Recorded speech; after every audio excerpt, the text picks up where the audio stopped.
भाई लोग कैसे हो। आज मैं आप लोग के लिए लेके आया हूँ मूर्ख कुम्हार। चलिए कहानी स्टार्ट करते हैं।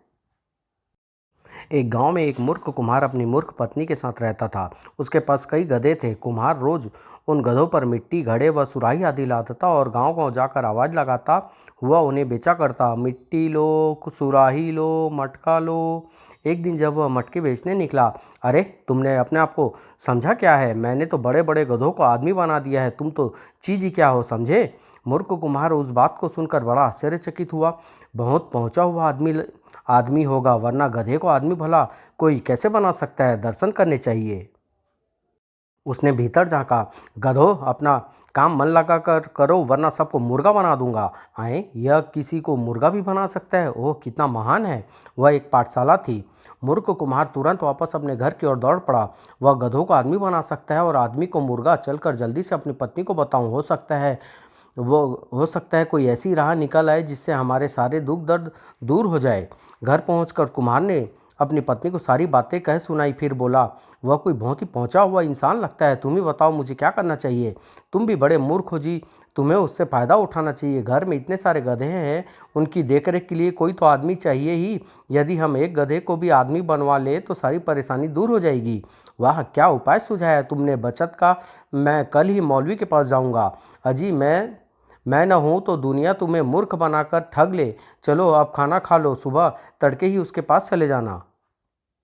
दूसरे दिन सवेरे ही कुमार अपने एक गधे को लेकर मौलवी के दरवाजे पर जा पहुंचा। ए, कौन हो तुम और इस गधे को लिए भीतर क्यों चले आ रहे हो? निकलो बाहर। रहम कीजिए मौलवी जी, मुझ पर रहम कीजिए। दया करके बस जरा इस गधे को आदमी बना दीजिए। अरे मूर्ख, कहीं तूने नशा तो नहीं किया? कहीं गधे को भी कोई आदमी बना सकता है क्या? नहीं नहीं, मुझ पर दया कीजिए। चल चल निकल बाहर। आ गया सुबह सुबह मनहूस कहीं का। गधे को आदमी बना दो। कहीं गधे भी आदमी बनते हैं? चल भाग यहाँ से मूर्ख। लेकिन मूर्ख कुम्हार ने मौलवी की एक न सुनी और उसके पैरों पर पड़ता वह गिड़गिड़ा उठा।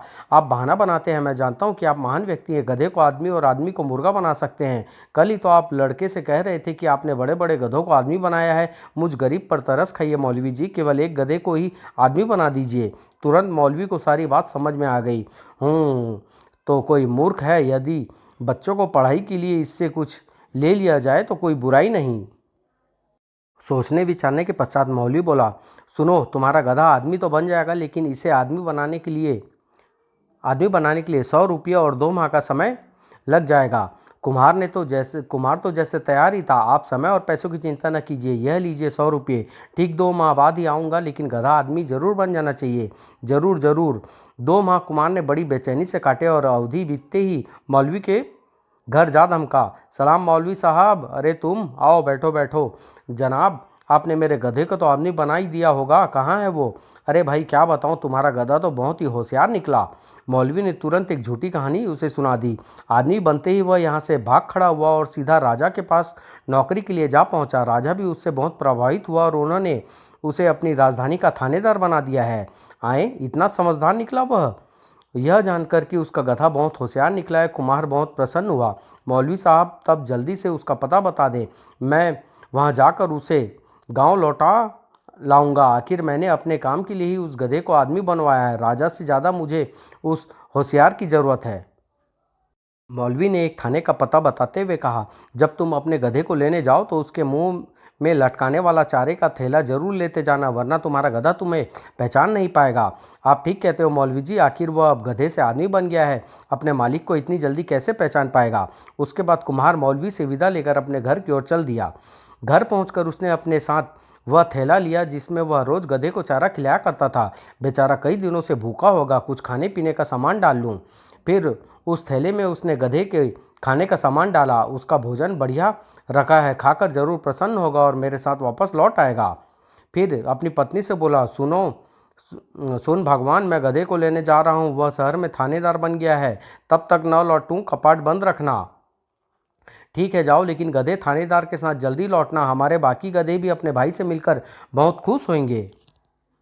शहर पहुंचकर वह वहां के थानेदार के विषय में आते जाते लोगों से पूछने लगा, क्यों भाई, तुम बता सकते हो कि यहाँ कौन से थाने में मेरा गधा थानेदार लगा हुआ है? गधा थानेदार? इस मूर्ख की सामत आई लगती है, कोई मूर्ख लगता है। उसकी बात सुनकर लोग उसकी हंसी उड़ाने लगे। हा हा हा, कैसा मूर्ख है! शहर के कोतवाल को अपना गधा बता रहा है। हा हा हा। अरे मूर्ख भाग जाओ, यदि थानेदार ने सुन लिया तो तुम्हारी खैर नहीं।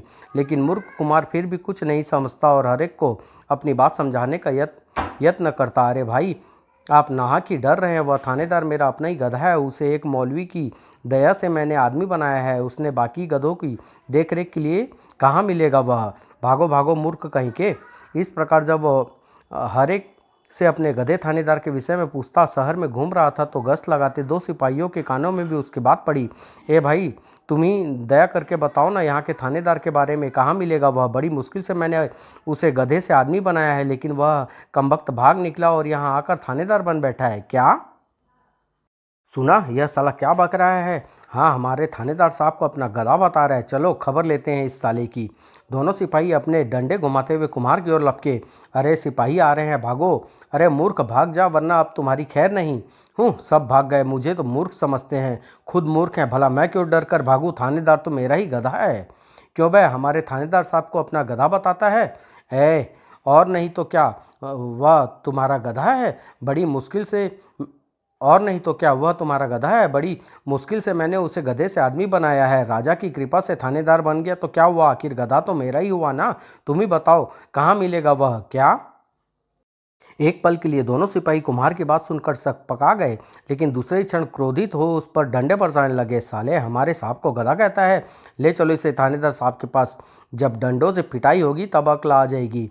अरे भाई ले चलो, मार क्यों रहे हो, मैं तो खुद अपने गधे से मिलना चाहता हूँ।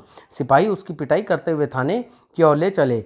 मार लो जितना चाहिए, इस समय मार लो। यदि मैंने भी अपने गधे थानेदार से कहकर तुम्हें मुर्गा बनवा कर जेल में बंद ना करवा दिया तो मेरा नाम भी भोलू कुम्हार नहीं। बेटा, मुर्गा तो हम तेरा बनाएंगे, फिर जेल में तुम कुकड़ू कू बोलना। जब सिपाही कुम्हार को लेकर थाने पहुंचे तो वहां का थानेदार उस समय एक चोर से पूछताछ कर रहा था। सच सच बताओ कि चोरी का माल तुमने कहाँ छुपाया है, वरना मार मार कर हड्डी पसली तोड़ दूंगा। बताता हूँ, मुझ पर दया करो। वाह, मेरे गधे थानेदार का कितना रौब है, कितनी जल्दी चोर से घुटने कितनी जल्दी चोर से घुटने टिकवा दिए। अचानक उसकी दृष्टि द्वार पर खड़े सिपाहियों द्वारा लाए गए कुमार पर पड़ी। कुमार ने झट गधे वाला थैला उसकी ओर करके उसका मुंह खोल दिया। शाबाश, पहचानो पहचानो, मैं ही तुम्हारा मालिक हूँ। न जाने क्या सोचकर थानेदार ने तुरंत आंख फेर ली और अपना काम करने लगा। ओह, नहीं पहचाना, कोई बात नहीं, व्यस्त है, फुर्सत मिलते ही जरूर पहचान लेगा। तुम्हारा नाम? शेख चिल्लू। थोड़ी देर बाद थानेदार ने फिर जब उसकी ओर देखा तो कुमार ने फिर थैला उसके सामने कर दिया। ओफ, कमबख्त, सबके सामने मुझे रिश्वत देना चाहता है, मूर्ख कहीं का। और फिर जब थानेदार कुम्हार की ओर देखता तब तक कुम्हार थैला उसके सामने कर देता। परेशान होकर थानेदार ने एक सिपाही को कुछ समझाकर उसकी ओर भेजा। इसे दूसरे कमरे में ले जाओ, साहब अभी आते हैं। बहुत अच्छा। सिपाही कुम्हार को लेकर दूसरे कमरे में पहुंचे तब कुम्हार ने प्रसन्नता भरे स्वर में उससे कहा, देखा ना, मैं कहता था कि वह मेरा ही गधा है, आखिर पहचान ही लिया मुझे उसने। हे ईश्वर, किस मूर्ख से पाला पड़ा है। खामोश रहे, लगता है तेरी अक्ल पर पत्थर पड़ गए हैं। कुछ देर बाद थानेदार भी वहां पहुंचा। तुम मुझे बार बार सबके सामने थैला क्यों दिखा रहे थे, कौन हो तुम? कुम्हार ने खामोशी से फिर थैला उसके सामने कर दिया। लगता है अभी भी इसने मुझे पहचाना नहीं, शायद अब पहचान जाए। कुम्हार को खामोशी से थैला दिखाते देख थानेदार ने परेशान न हो फिर प्रश्न किया, खामोश क्यों हो गए, बताओ कौन हो तुम और इस थैले में क्या है जो तुम बार बार मुझे दिखा रहे हो? कुम्हार के धैर्य का बांध टूट गया। अरे आदमी बनते ही तू अपने स्वामी को भूल गया, मौलवी साहब ठीक ही कहते थे। खैर, तू मुझे भूल गया तो कोई बात नहीं, इस थैले को तो पहचान जिसे तू दिन भर मुंह पर बांध कर मिट्टी ढोता रहता था। अब तो थानेदार की आंखें लाल हो गई। उसने झपट कर कुम्हार के हाथ से थैला छीना और उसमें झांका। आए, गधे का चारा? अबे गधे के लिए गधे का चारा नहीं तो क्या हलवा पूरी लाता? जीवन भर तो इसे ही खाता रहा, आदमी बन गया तो क्या हुआ, है तो मेरा गधा ही। इतना बड़ा अपमान होते देख थानेदार का क्रोध आसमान पर चढ़ गया। वह सिपाहियों को आदेश देता हुआ बोला, सिपाहियों, इस पागल को उठाकर बाहर फेंक दो। क्या? अपने मालिक के साथ यह व्यवहार? इससे तो तुझे गधा ही रहने देता तो कितना अच्छा होता, नमक हराम। तो जाओ, ले जाओ इस मूर्ख को। सिपाहियों ने तुरंत कुमार को पकड़ लिया और अरे कमबख्त, मैंने तुम्हें गधे से आदमी बनाया था, लेकिन तुझे मुझे क्या मालूम था कि तेरी औकात गधे जितनी ही होगी। मैं राजा के पास जाकर तेरी शिकायत करूंगा। उन्हें बताऊंगा कि मैंने कैसे मौलवी की मिन्नत करके तुझे गधे को 100 रुपये से आदमी बनवाया और मुझसे कैसा व्यवहार कर रहा है। सिपाहियों ने उसे उठाकर थाने से बाहर फेंक दिया। हाय मर गया, अबे गधे, तूने अपने आप को समझ क्या रखवा है। मैं अभी मौलवी के पास जाकर तुझे फिर से गधा बनवा देता हूँ। वहाँ से चिल्लाता चिल्लाता कुमार सीधा मौलवी के पास गया और सारी आप बीती कह सुनाई। मन ही मन हंसते हुए मौलवी ने उसे सांत्वना देते हुए कहा, भाई जो असली गधे होते हैं उनका दिमाग पढ़ लिख कर इसी तरह चढ़ जाता है। भाड़ में गई ऐसी पढ़ाई लिखाई। मौलवी जी, मैं उसे मज़ा चखाना चाहता हूँ, आप उसे फिर से गधा बना दे। ठीक है, लेकिन 200 रुपये लगेंगे। पैसे की चिंता नहीं, उसकी अक्ल में ज़रूर ठिकाने लगाऊंगा। यह लीजिए पूरे 200 रुपये। अच्छा, कल आकर अपना गधा ले जाना। दूसरे दिन जब कुम्हार मौलवी के घर पहुंचा तो उसे अपना गधा खुट्टे से बंधा खड़ा दिखाई दिया। क्यों भाई मेरे 300 रुपये खर्च कराकर आ गई ना तेरी अक्ल ठिकाने। अब घर चल, डंडे से तेरी रोज सेवा करूंगा। गधे को अक्ल आए ना आए, पर इसे जरूर आ गई होगी। और फिर भोलू कुम्हार ने भी गधे को आदमी बनाने की कोशिश नहीं की। सुम सेठ छकोड़ीमल करोड़पति आदमी थे। लक्ष्मी उनके घर पैर तोड़कर बैठी हुई थी। चारों ओर आमदनी ही आमदनी थी, लेकिन खर्च बिल्कुल भी नहीं था। घर में सिर्फ पति पत्नी दो ही प्राणी थे। किसी को एक पैसा देने में भी सेठ जी को बुखार आ जाता था। बहुत दिनों से सेठ जी की इच्छा किसी ब्राह्मण भोज कराने की थी, पर वे चाहते थे कोई ऐसा ब्राह्मण मिले जो बहुत कम खाता हो।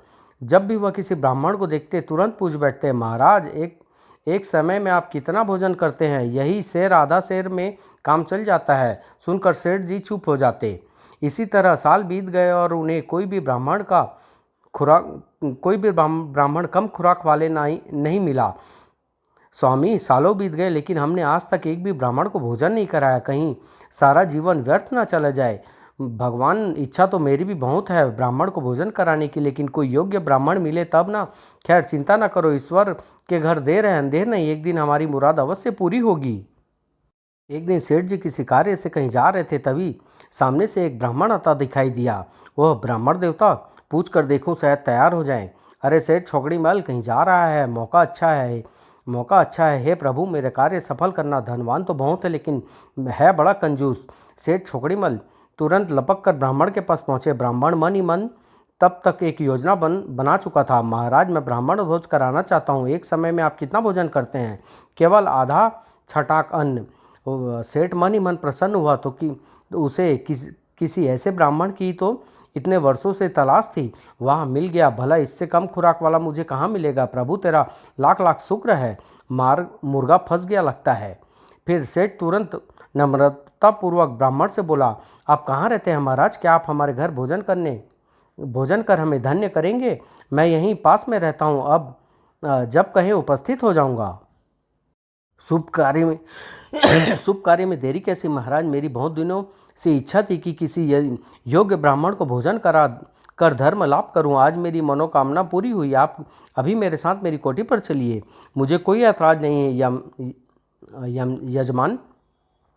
मैं सारी व्यवस्था करने के लिए अपनी पत्नी से कह देता हूं। आप किसी किस्म की चिंता न करना, वह आपका पूरा सत्कार करेगी। दरअसल मुझे एक आवश्यक कार्य से बाहर जाना है। जैसी भक्त की इच्छा। कम खुराक वाले ब्राह्मण को लेकर सेठ जी अपनी कोठी के भीतर पहुंचे। आप यहाँ बैठिए महाराज, मैं पत्नी को सब कुछ समझा आता हूँ। प्रभु तुम्हें हमेशा इसी तरह प्रसन्न रखे। फिर दूसरे कमरे में पहुंचकर सेठ जी ने सेठानी से कहा, अरे भगवान, लो भगवान ने तुम्हारी सुन ली। मुझे एक योग्य ब्राह्मण मिल गया है। वह बाहर वाले कमरे में बैठा है। उसे प्रेम से भोजन करा देना और जो इच्छा करे उसे पूरी कर देना। बहुत अच्छा, आप तनिक भी किसी प्रकार की चिंता न करें। मैं उन्हें हर प्रकार से प्रसन्न करके भेजूंगी। महाराज, पत्नी को मैंने सब कुछ समझा दिया है। मुझे आज्ञा दीजिए। जाओ भक्त, प्रभु तुम्हारी यात्रा सफल करे। उसके बाद विदा लेकर सेठ जी अपने कार्य के सिलसिले में पुनः चले गए। कुछ देर बाद सेठानी पंडित जी के पास आई। महाराज, आपके भोजन के लिए क्या व्यवस्था की जाए? आप कौन सा भोजन पसंद करेंगे? देवी, मैं पक्का भोजन तो करता नहीं। सिर्फ 5 सेर दूध, 1 सेर बर्फी, 1 दर्जन केले, 1 सेर सेब, 1 अंगूर मंगा दीजिए। फलाहार करूंगा। और हाँ, घर के लिए आधा मन आटा, 10 सेर घी, 20 सेर चीनी और थोड़ी सब्जी और फल का प्रबंध कर दीजिए। दक्षिणा में मैं केवल गिन्नियाँ लेता हूँ। अब आपकी जैसी श्रद्धा हो वैसा दे दीजिएगा। जो आज्ञा महाराज, आप बैठिए, तब तक आपके लिए फलाहार और बाकी का इंतजाम किए देती हूँ। बहुत अच्छा, वाह, पंडितानी आज जरूर खुश हो जाएगी। सेठ जी खुद आज्ञा दे गए थे और सेठानी भी श्रद्धालु और दानी थी। उसने पंडित के कहे अनुसार ही किया, डट कर फलाहार करवाया। और क्या लाऊं महाराज? बस सेठानी, इतने से कार्य चल जाएगा, वैसे भी मैं कम ही खाता हूँ। फिर चलते समय सेठानी 5 गिन्नियाँ भी दक्षिणा में दी। लीजिए महाराज, दक्षिणा में यह 5 गिन्नियाँ, कोई भूल रह गई हो तो माफ़ करना। प्रभु सदा सुखी रखे तुम दोनों को। सब सामान लाद कर पंडित जी लंबे डग भरते हुए अपने घर पहुँचे। पत्नी उन्हें इतने अधिक सामान के साथ देखकर प्रसन्न हुई और आश्चर्यचकित भी। अरे, यह सब कहाँ से मिला? अरे भगवान, पहले तो सामान तो संभालो, फिर बताता हूँ। फिर पंडित ने सारी कहानी सुनाते हुए कहा, इतना ही नहीं, देखो 5 गिन्नियाँ भी दक्षिणा मिली है। आहा! परंतु इतना सब उस सुम सेठ ने दे कैसे दिया? अरे भगवान, उसने नहीं दिया, उसकी सेठानी ने दिया है। वह मक्खी चूस का पेड़ घर से चला गया था, उसे यह सब अभी मालूम नहीं है। मालूम होते ही उसका कलेजा बाहर निकल आएगा और वह तुरंत दौड़ा दौड़ा यहाँ आएगा। ओह, अब तुम उससे बचाव की कोई तरकीब सोचो, वरना यह सारा माल हाथ से निकल जाएगा। अजी, तुम फिक्र मत करो, उसे आने दो, मैं सब देख लूँगी। अब मैं जैसा कहूँ वैसा करो। उसके बाद पंडितानी पंडित को कुछ समझाने लगी। उधर शाम को सेठ जी जब घर लौटे तो सेठानी से सब समाचार सुनते ही गस्त खाकर जमीन पर गिर पड़े। हाय, मैं लूट गया, बर्बाद हो गया। हाय, अब क्या करूँ? स्वामी स्वामी, क्या हुआ तुम्हें? कुछ देर बाद जब उसकी हालत सुधरी तो क्रोध से आंख बबूला हो उठे। मैं अभी उस दुष्ट पंडित से निपट कर आता हूँ। कमीना सुअर मुझे लूट ले गया। तुम देखना मैं उसे कैसा मजा चखाता हूँ। फिर वे भागते हुए तुरंत पंडित के घर जा पहुँचे। ऊ आए, रो रही है जरूर, मगरमच्छ के आंसू है, मैं इन्हें छोड़ने वाला नहीं। कहाँ है बदमाश? आज मैं उसे पुलिस के हवाले करके रहूँगा। कौन हो? मैं सेठ छौकड़ी मौल हूँ। ओह, आपने इन्हें क्या खिला दिया? जब से आपके घर से खाकर आए हैं तभी से बेहोश पड़े हैं, पेट फूल गया है। सुनकर सेठ कुछ सकपका सा गया। यह झूठ है, वह बेईमान है, ढोंग कर रहा है। धूर्त मेरा रुपया उड़ा लाया, मैं उसे छोड़ने वाला नहीं, पुलिस के हवाले करके ही रहूँगा। सेठ जी गर्म क्यों होते हो? मैं भी पुलिस स्टेशन ही चल रही हूँ। मेरे आदमी के बचने की अब कोई उम्मीद नहीं है। न जाने अपने घर में ले जाकर उन्हें क्या खिला दिया। इतना सुनते ही सेठ के रहे से होश भी उड़ गए। क्या बकती हो? यह सब झूठ है। झूठ और सच का फैसला तो अदालत करेगी, जरा आकर देखिए उन्हें। फिर सेठ का हाथ पकड़कर पंडितानी उसे दूसरे कमरे में ले गई। नहीं नहीं, यह कैसे हो सकता है? मैं तो सच्ची बात चिल्ला चिल्ला कर कहूँगी। आपने ही मेरे आदमी को खाने में जहर देकर मार डाला। न न नहीं।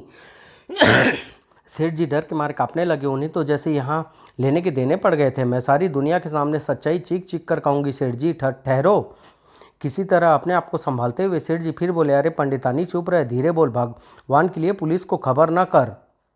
यह लो 500 रुपये, मैं इसकी दवा दारू के लिए देता हूँ, ज़रूरत पड़े तो और मांग लेना, लेकिन ईश्वर के लिए किसी से ना कहना कि पंडित जी ने हमारे घर भोजन किया था। वो मारा, वह वारी मेरी पंडितानी, तू तो मेरी भी गुरु निकली। ठीक है सेठ जी, आपकी इज्जत के लिए अब मैं चुप रहूँगी। रुपये दे सेठ जी, दुम दबा, जान बचा। वहाँ से खिसक लिए। घर का सुम घर को जाए, जान बची लाखों पाए। सेठ के जाते ही बहाना बनाकर सोया हुआ पंडित उठ बैठा। दोनों पंडित पंडितानी अपनी सफलता पर ठठाकर हंस पड़े। हा हा हा, तुम तो मुझसे भी चालाक निकली पंडितानी। सुम आदमी सीधे से 1 पैसा नहीं देता और टेढ़े से हजारों लाखों दे देता है। इतना ही दंड सेठ छकोड़ी मल के लिए जीवन भर को काफ़ी रहेगा। ही समाप्त।